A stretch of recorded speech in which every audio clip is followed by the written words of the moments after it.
Welcome, U8 NC Youth Academy coaches. Here we are with another installment with our Spring 2019 training sessions. Just to recap, we've been looking at the moment when we have possession or attacking.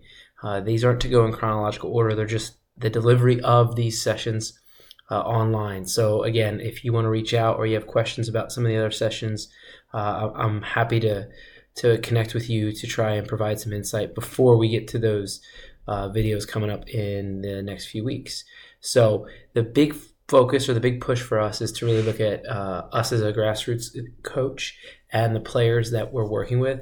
We're going to focus on that deliberate play that will resonate with them through the enjoyment, through the inclusive environment and the development that they're going to gain.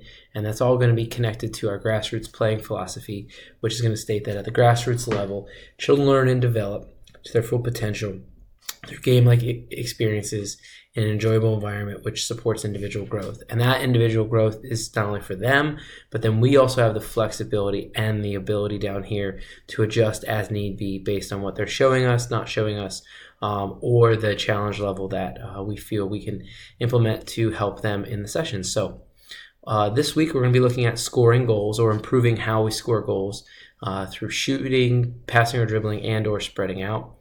We still got play phase 1 here, or small-sided games based on our field space, our availability of staff and players, as well as equipment. We're really thinking about shooting, openings, how and when to dribble or pass forward.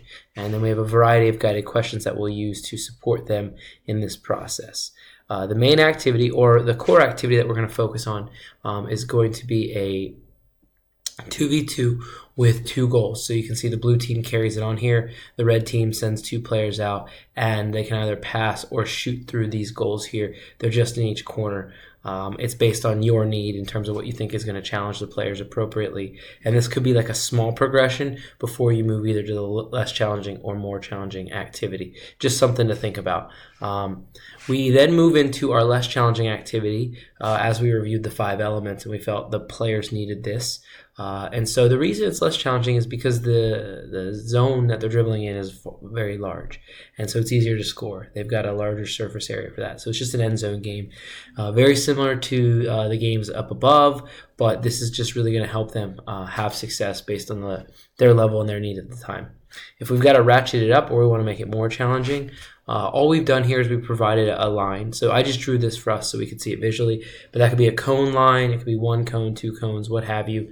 And then we have some taller cone goals back here. So the players are simply passing the ball into these cones to knock them down, kind of like a bowling game, if you will. So it's 2v2 with cone goals.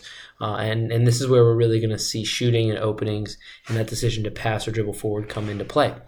Lastly, we're going to play the game in the second phase, which is where we're going to assess the players, we're going to reflect ourselves, and we're going to try and use a variety of our toolkit that we haven't used, either working with the player one-on-one or asking them to really show you something, pulling them off on the side, checking for understanding through guided questioning. And then as this is going on, each activity that we run through, we're looking at the 5 elements to determine when, where, and how we move on to the next phase of our session. And then when training concludes, we run through our self-reflection questions to grow, to reflect, and to help support our players for next time. So hopefully that works. Can't wait to see many of you on the field. Thanks. Bye.